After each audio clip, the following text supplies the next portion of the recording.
what seemed like a 2-hour delay, basically, Noragami came out. I was kind of really worried that they were going to cancel this episode for today and release it next week. So then my schedule is put back another week. Because I'm guessing, from what I've been told, that next week is actually the final episode of Noragami Aragoto. And by Jingo, was it a journey? But that's my thoughts for the whole series will be next week, so you gotta wait for that for next week. But god damn it, this episode was fantastic. Like, it had its moments of, like, it had the feels, it had the friendship, it had the heartache, and it had freaking Kugaha in it. I was just like, what did he come back for? Like, his whole scene, I guess it was a driving force why Yukine now moves forward, in the sense now you find out he was actually with Gato was with Nora, so that's basically why his purpose was there, so you can actually find out what actually happened with Yato. And then them fighting, and then basically him overcoming it, and then basically fighting back. But it kind of seemed, I don't know, in my opinion, a tiny bit pointless. Like, it could have just been someone else, and it could have just fought him, and he could have just moved on. But because it's Kugahan, he's the main bad guy, he was there. And it's kind of just brushed off afterwards. Like, it's just nothing's mentioned. I thought we might mention it to Bishamon. I thought we'd go, I just met Kugahan in the woods, and she'd be like, what? And she's like, literally goes in and just beats his ass with a poke.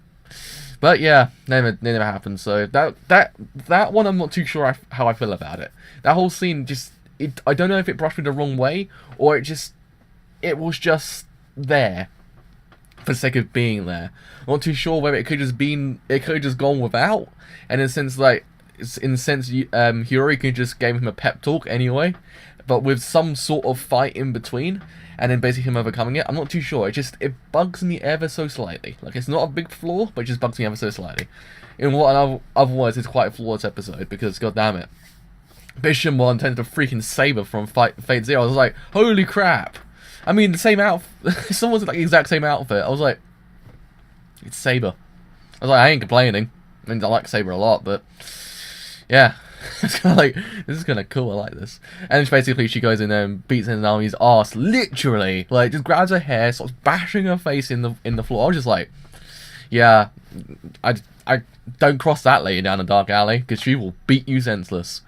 That's basically what I took away from this episode. Just don't mess with Bishamon, because she will beat you. And I like the fact that she kind of now revealed the fact of why she hated Yato the whole time. Like, she reveals why she hated Yato, in the sense that she couldn't move forward unless she had someone to hate. So it kind of moved forward in that way. I thought, yeah, that's kind of nice. I thought that's kind of a nice plot. I mean, kind of nice character development at the same time, because it does kind of move that whole shit forward. Like, she's gone past the point of hatred, and now she can actually finally kind of like the guy, because he ain't a bad guy. He didn't kill anyone theoretically. Like, when you think about it in the long run, he didn't really kill anyone. He was made to, so he didn't kill anyone technically. So yeah, it's kind of nice they did actually include that scene. And then yeah, we had the whole thing with Kofuku, so I actually finally knew what Kofuku's actually made of, and she was pretty damn cool. You know, she was pretty damn scary in this episode. My waifu was scary. Like, my waifu of Century is kind of scary in that regard, because she's like, she was completely serious and composed. I was like, I ain't used to seeing like this. I can't take it, I'm sorry. And then we saw Ibisu as well. We saw basically how Ibisu's life kind of went for, like, in the past. Like, we saw that he went through, like, a load of names. Like, it's not like just like Yato. He's not got a calamity, he's just Yato. Yeah, with Ibisu, it's about 15 other names, so it's kind of like he can be called anything. So I'm guessing it just varies between publications in that regard, or it just varies in different ways. But yeah, and I thought it was kind of nice how they're just developing the character slowly. And I like how Yukine is now becoming powerful as a character. He's kind of oppositing the actual female characters in anime.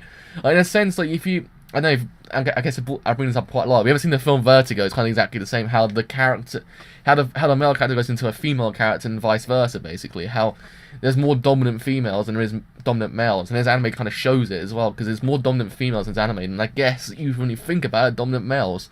In a sense, Bishamon is kind of the dominant. Like, she will beat you senseless. Yato is kind of that, but he's kind of on a smaller scale. Like, he kind of dials it back a tone. He kind of is strong, but he dials it back a tone. And he's not like her, which goes, I'm going to beat your ass senseless, and just starts bashing Izanami's face in. I was just like... And I'm guessing if the final's next week, then we're going to have quite the impactful episode. Because god damn it, I don't want to see this anime end, because this already is my anime of the year, but I just don't want to see it end because it's just too goddamn amazing. But yeah, I mean, that was practically the whole episode in a nutshell for me. I mean, we found out a lot about the characters, and the characters moved forward in that regard and finding out the truth. And I thought it was kind of a nice episode. It's that kind of gear up towards the final episode, but it kind of felt, it didn't feel like a filler episode, which was just getting to that one point. It felt like it was needed, like it was just a good episode in all the long run. That's why I kind of like it. I don't know, it just, I like this episode because it just, Bishamon's just a badass. Like she's kind of the stronger waifu that you might just have. Like Kofku is the cool waifu that you might have, and she's a sweet one, and Yuri might be the best girl in the history of humankind. But you have some kind of literal love between Bishamon because she's such a cool character. But yeah, I mean, with all that said, I have been the driver. If you do enjoy my video content, do leave a like. If you do actually enjoy what I do in general, do leave a sub. It does help me quite a bit. But with all that said, I have been a driver, and I'll see you guys later. Bye for now.